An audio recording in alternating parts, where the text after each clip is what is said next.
31st night కి farm house book చేసుకుని friends తో ఎంజాయ్ చేయాలనుకుంటున్నారా? అయితే వెంటనే డోసే యాప్ ని డౌన్లోడ్ చేసుకుని బుక్ చేసుకోండి. నమస్కారం. విష్ణు పురాణం 18వ భాగంలోకి వచ్చాం. యయాతి కథ వినబోతున్నామండి. ఇంతకుముందు యదువంశం గాథ మనం విన్నాం. ఒక 5-6 ఎపిసోడ్లుగా సుమన్ టీవీలో కనిపిస్తుంది. మీరు చూడొచ్చు. అంటే కృష్ణుడు ఎందుకు యదువంశంలో శాపగ్రస్తమైన యదువంశంలో జన్మించాడు అని చెప్పటం కోసం ఒక 3-4 ఎపిసోడ్లుగా యయాతి చరిత్ర అంతా చెప్పబడింది. ఇక్కడ కొంచెం విష్ణు పురాణంలో కొంచెం బ్రీఫ్గా వెళ్తుంది.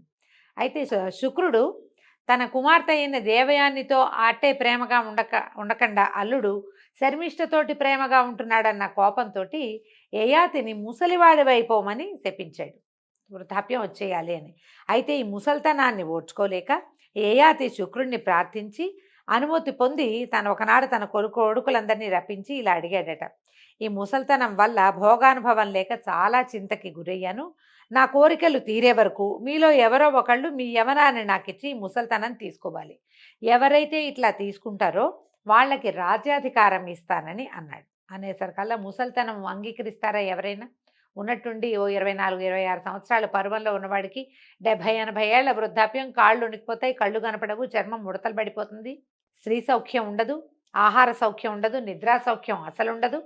ఏ సౌఖ్యము లేని వృద్ధాప్యాన్ని ఎవరు తీసుకుంటారు? ఏ కుమారుడు ఒప్పుకోలేదు. కానీ కడసారి వాడైన పూరుడు మాత్రం దానికి ఒప్పుకున్నాడు. నేను తీసుకుంటానన్నాడు.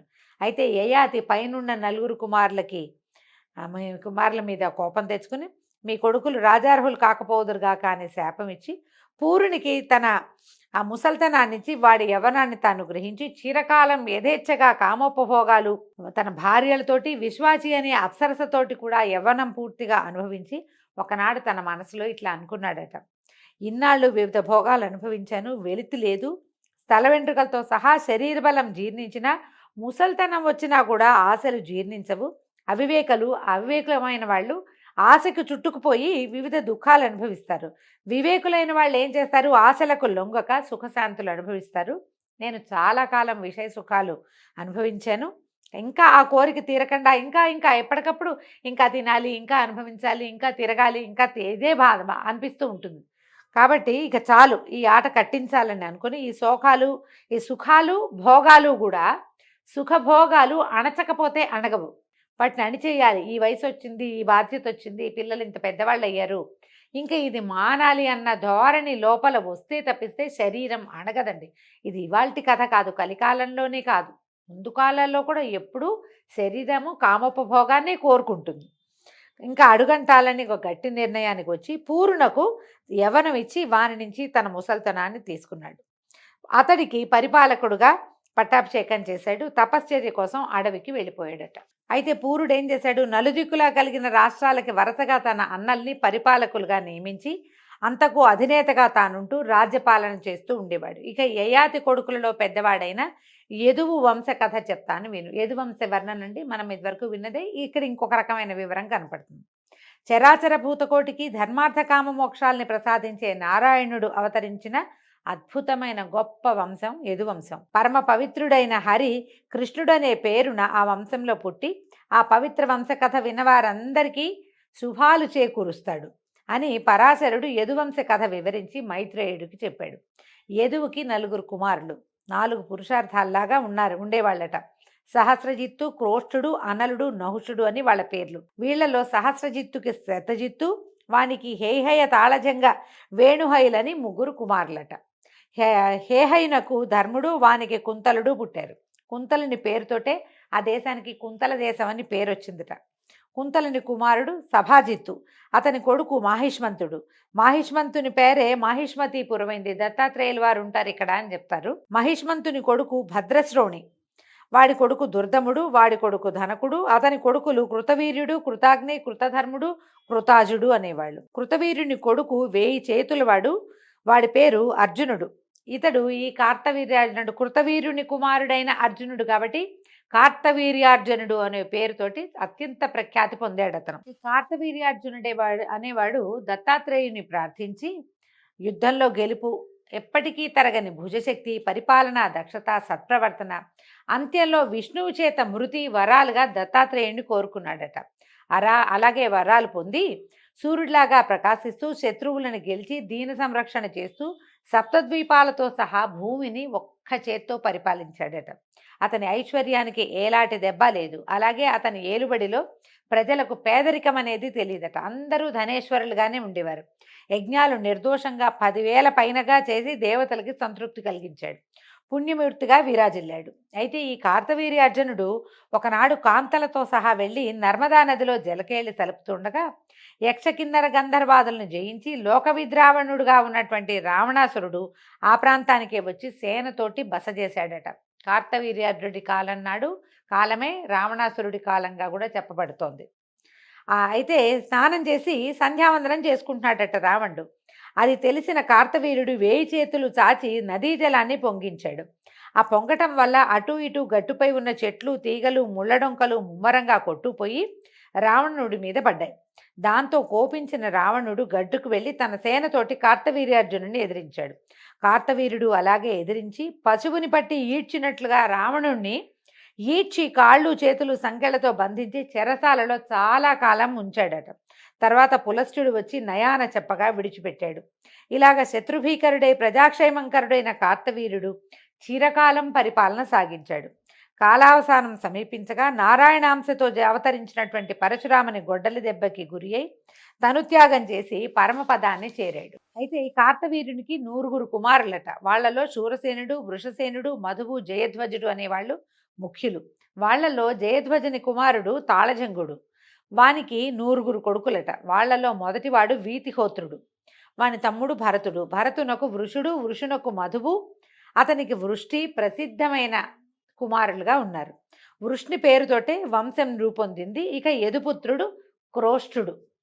వృష్ణి వంశం మనకి మహాభారత భాగవత గాథల్లో అంధక వృష్ణి అలా కులాలు కనపడతాయండి. ఈ వృష్ణి అనే వంశం కూడా వీళ్ళ వంశంలోనే ఒకడి వల్ల ఏర్పడిందట. ఇక యదువు యొక్క పుత్రుడు క్రోష్ఠుడు. వాడికి వంశకారకుడైన కుమారుడు కలిగాడు. వాడి పేరు ధ్వజనీషుడు. వాని కొడుకు స్వాతి. అతని కుమారుడు ఋష్యంకుడు అనేవాడు. ఈ ఋష్యంకునికి కొడుకు చిత్రరథుడట. అతని కొడుకు శశిబిందుడు. జగత్తునంతా ఏకఛత్రాధిపత్యంగా పరిపాలించిన చక్రవర్తిగా పేరొందాడు శశిబిందుడు అనేవాడు. వాడికి లెక్కకి మించిన భార్యలు ఉండేవాళ్ళట. అందరినీ సమదృష్టితో చూస్తూ ఇష్టమైన వస్తువస్త్రాలని సమకూరుస్తూ సవిలాసంగా ఆనందపరుస్తూ ఉండేవాడట. ఈ శశిబిందుకి భార్యలందరి యందు కుమారులు కలిగారు. 10 కోట్ల మంది కుమారులట. ఎంత విచిత్ర గాథలుగా ఉంటాయోనండి పురాణ గాథలు. అందరూ విద్యావంతులు, బుద్ధిమంతులు, బలవంతులు. వారి సహాయంతో ఈ శశిబిందుడు అనేవాడు ఈ సప్తద్వీపైన వసుంధరని ఎదురు లేకుండా పరిపాలించాడట. వాని కుమారులలో పెద్దవాడు, ఈ రాజు యొక్క కొడుకుల్లో పెద్దవాడు పృథుశ్రవుడు. పట్టాభిషిక్తుడే. అతను కూడా ఈ నేలాడు. అతని కొడుకు దముడు. వాని కొడుకు ఉశనుడు. ఉశనుడు ఈ ద్విజులకు సంతృప్తిగా దక్షిణలిచ్చి యజ్ఞాలు చాలా చేశాడట. ఇప్పుడు ఈ ప్రఖ్యాతంగా అందరూ చేసేవాళ్ళు కదా యజ్ఞాలు. ఒకడి పేరు ఎందుకు చెప్తారండి అంటే అందరికంటే ఎక్కువ చేసి ప్రజలకి ఎక్కువ కాలం గుర్తున్న వాడి పేరు ప్రత్యేకంగా చెప్పబడుతుంది. వాట్లలో చెప్పదగినవి ఏంటంటే 10 అశ్వమేధాలు చేశాడట. ఇతని కుమారుడు ఇతవుడు. ఇతవుని సుతువు మధువు. వాడికి 5 కుమారులు ఉన్నారట. పరాజితువు, రుక్ముడు, పృథురుక్ముడు, జ్యామకుడు, ఫలితహరితుడు అని వాళ్ళ పేర్లట. అయితే వీళ్లలో జ్యామకుడు అనేవాడు శైబ్య అనే ఒక కాంతను పెళ్ళాడి ఆమెకు వశమైపోయి వాళ్ళిద్దరూ రాజసంగా సంతోషంగా ఉండేట. ఒకళ్ళకొకళ్ళు లొంగి ఉండేవాళ్ళు. భార్యను విడిచిపెట్టి ఉండేవాడు కాదట. ఈ భార్యలకి లొంగి తిరుగుతున్న భర్తల్లో ముందు చెప్పదగిన వాడు జామకుడని ఆ కాలంలో లోకులు చెప్పుకునేవాళ్ళు. క్రమంగా రాజ్యపాలన కూడా భార్యే చేసేది. దానికి దాసోహం అని జామకుడు చేతులు కట్టుకుని బంటులాగా నడుచుకునే దశకి దిగజారిపోయిందట అతని బతుకు. పోనీ ఇంత దిగజారిపోయినా అతనికి సంతానం కలగల. ఆలోచించి భార్యతో సహా అడవికి వెళ్ళి తపస్సు చేయటం మొదలుపెట్టాడట. అయితే ఏమైంది, భార్యాభర్త ఇద్దరు వెళ్ళిపోయేసరికి ఇక్కడ రాజ్యాంగం నడవక శత్రురాజులు సేనలతో వచ్చి ఈ నగరాన్ని, రాష్ట్రాన్ని ఆక్రమించారట. ఈ సమాచారం చారుల వల్ల విని ఏమంటావని భార్యని అడిగాడట. పరిగెత్తుకుని వెళ్ళిపోలే ఆ రాజుగారు. రాణిగారిని అడుగుతున్నాడు. అడిగితే ఏమందట, నువ్వు వెళ్ళు, వాళ్ళని జయించి నగరము రాష్ట్రము స్వాధీనం చేసుకురా అని భార్య అనుమతి ఇచ్చాక అప్పుడు ఈయన వెళ్ళి వజ్రాయుధం లాంటి బాణాలు ప్రయోగించి శత్రురాజుల సేనలను కంటపడిన వాళ్ళందరినీ చిత్రవద చేశాట. అంత చేయగలిగిన వాడు భార్యా విధేయుడుగా ఆమె ఏం చెప్తే అది చేసే స్థాయిలో ఉండేవాడు. తప్పని కాదండి, పురాణంలో కూడా తప్పుగా చెప్పటం లేదు. కానీ ఇంత పరాక్రమశాలి అయిన వాడు భార్యా విధేయుడిగా ఉండటం కొంచెం విశేషం. వింతగా ఉందన్నమాట. వాని పరాక్రమము, బాణప్రయోగము తెలిసి నిలవలేక శత్రురాజులు పారిపోయి కొండ గుహల్లోనూ, అడవుల్లోనూ తలదాచుకున్నారట. రాజు వాళ్ళని అలా విడిచి వస్తూ ఉండగా దారిలో ఈయనకి ఒక రాజకన్యక కనపడిందట. కంట్లోంచి కారుతున్న నీళ్లతోటి బట్టలు చీర తడిసిపోయి అంత ఏడ్చేస్తోందట ఆవిడ. అంత దుఃఖిస్తూ ఉంటే సరే ఈయన వెళ్ళి అడిగాడు, ఎవరమ్మా ఏమిటంటే, మా అమ్మ నాన్న మా తల్లిదండ్రులు వాళ్ళు కనపడలేదని దుఃఖించింది. ఈయన ఏం చేశాడు, జామకుడు ఆమెను ఊరడించి ఆమె రూపానికి మురిసి ఓదార్చి ఆమెను వెంబడ పెట్టుకుని నగరానికి తీసుకుపోయాడు. చెప్పేసరికల్లా ఏమనుకున్నాడు, ఈ శైబ్యతో చెప్పి ఆమెకు ఎట్లాగో సంతానం లేదు కాబట్టి ఈ అమ్మాయిని పెళ్లి చేసుకుంటానంటే ఒప్పుకుంటుందని అనుకుని రథం ఎక్కించి తీసుకెళ్లేసరికల్లా శైబ్య వీళ్ళు అందరూ వచ్చి ఎదురొచ్చి స్వాగతం చెప్పాక ఆవిడ ఈ పక్కనున్న అమ్మాయిని చూసేసరికల్లా కోపం వచ్చేసిందట ఆమెకి, కొరకొరలాడుతూ. అయితే ఆ కోపంతో ఆవిడ ఏమంది, ఎవరిది, ఎందుకు తీసుకొచ్చావు, దీన్ని మోహించావా, పెళ్లి చేసుకోవాలని అనుకుంటున్నావా ఈ ముసల్తనంలో, అది కూడా నేనుండగా ఇదేం విపరీత బుద్ధి నీకు అని గసిరేసింది భర్తని. గసిరేసరికల్లా ఈ శైబ్య మాటలకి జంకి గుండె దడదడలాడగా బెదురుతూ చూసి రాజు ఏమన్నట్ట, ఇది కోడలు అని చెప్పాడట. కోడలు మన ఇంట్లో ఉండొచ్చు కదా, ఉంచుకోవచ్చు కదా అని తీసుకొచ్చాను, నీకు ఇష్టమైతే నీతో ఉంచు, కాదంటావా ఎక్కడికైనా పంపించమన్నాడు. పంపించంగానే వెంటనే శైబ్య, ఏమయ్యా ఏమిటి మాయ మాటలు మాట్లాడతావు, నేనేమో గొడ్రాలిని, ఆవిడే చెప్పుకుంటోంది, పుట్టు సంతతి లేని దాన్ని, నీకు ఇంకో భార్య ఏమో లేదు, శైబ్య నేను ఒక్కదాన్నే ఉన్నాను, నీకు కొడుకు ఎక్కడున్నాడు, నీది కోడలు ఎట్లా అవుతుంది అని అనేసరికల్లా రాజుకి ఏం చెప్పాలో తెలియలే. కానీ ఆమెతోటి ఈ అమ్మాయి నాకు నచ్చింది, దీన్ని నేను పెళ్లి చేసుకుంటా, నీకు ఎటాకు పిల్లలు లేరు, ఇవికి సంతానం కలుగుతుంది నా వల్ల, వాళ్ళు రాజు అవుతారు, అట్లాంటి వాక్యాలు చెప్పడానికి ఆయనకి ధైర్యం, గుండె చాలలేదనమాట. ఎందుకంటే ఆమె మాట వినడానికే ఆయన అలవాటు పడున్నాడు, లోపల వణికిపోతున్నాడు భయంతో. ఏమన్నాడు, బాగా దిటవ చేసుకుని, ఇలా గొడ్రాలు అయ్యే ఉంటావా, నీ కొడుకు కలగడా, కోడలు ఉండదా నీకు అన్నాడు. అనగానే ఆవిడ ఏం చేసింది, నవ్విందట. నవ్వుతూ సరే రా అని మేడలోకి తీసుకుపోయిందట. ఆ పిల్లని తీసుకెళ్తే కొంతకాలం హాయిగా ఉన్నారట వాళ్ళు. తర్వాత ఆవిడ గర్భవతి అయింది. ఈవిడికి మంచి రూపురేఖలతో, ఏమిటి ఇంత వృద్ధాప్యంలో చాలా పెద్దది అయిన తర్వాత ఆమెకు ఒక కుమారుడు కలిగాడు. ఎంత చక్కటి రూపురేఖలు, అతని పేరు విదర్భుడు అని పేరు పెట్టుకున్నారట. పిల్లవాడు పెరిగాక మొదట ఈయన రాజు తీసుకొచ్చాడు కదా అమ్మాయిని, ఆ అమ్మాయినిచ్చి వివాహం చేశారట. పురాణంలో గాథలు ఇలాగే ఉంటాయండి. ఇంతకుముందు కూడా చాలా వయసున్న అమ్మాయిని పెళ్లి చేసుకున్న గాథలు 2-3 విన్నాం.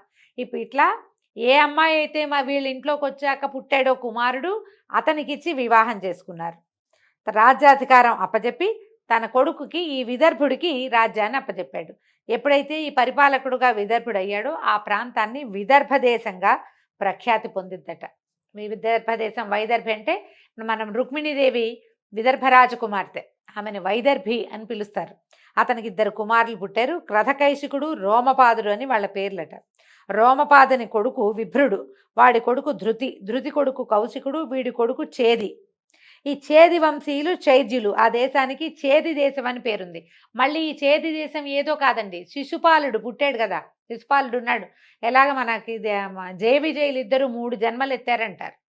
3వ జన్మలో శిశుపాల దంతవక్తులుగా జన్మించారు. ఆ శిశుపాలుడు మళ్ళీ ఎవరో కాదు, కృష్ణుడి యొక్క మేనత్త కుమారుడు. ఆమెని చేది వంశంలో ఉన్న రాజుగారికి ఇచ్చారు.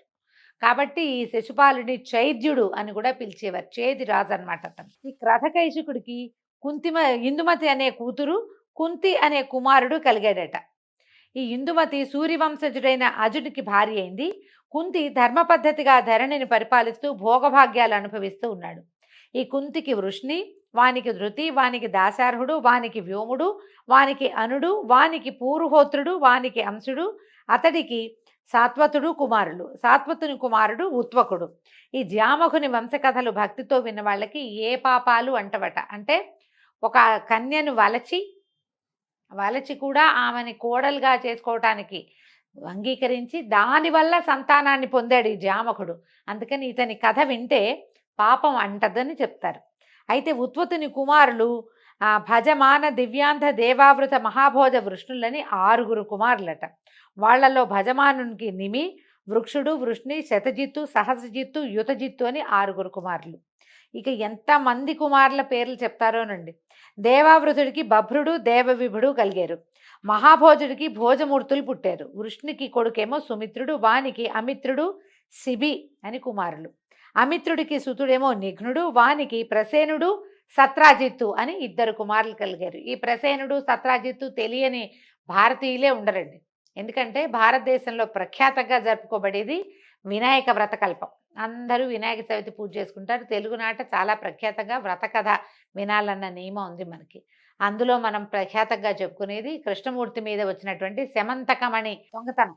ఆయన మీద పడింది కదా శమంతక వృత్తాంతం.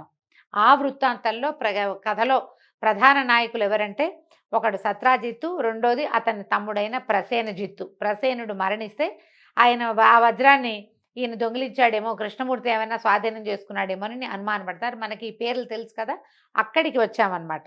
ఈ సత్రాజిత్తు బ్రహ్మాండ భాండాన్ని ఆవరించిన చీకటిని మటుమాయం చేసే వెలుగులు కలిగినటువంటి 1001 కిరణాలు కలిగినవాడు, కాలకర్త, పరాపర విద్యల చేత సాక్షాత్కరించేవాడును, త్రిమూర్తి స్వరూపుడును అయినటువంటి సూర్యభగవాను నిశ్చల శ్రద్ధాభక్తులతోటి తపస్సు చేసి ప్రసన్నుని చేసుకున్నాడు. భాస్కరుడు ప్రత్యక్షమయ్యాడు. ప్రత్యక్షమైన భాస్కరుడు సత్రాజిత్తుకి ఏం వరం ఇచ్చాడో, దానివల్ల ఆ వర ప్రభావంలో అతనికి ఏం లభించిందో రేపటి భాగంలో తెలుసుకుందామండి. నమస్కారం.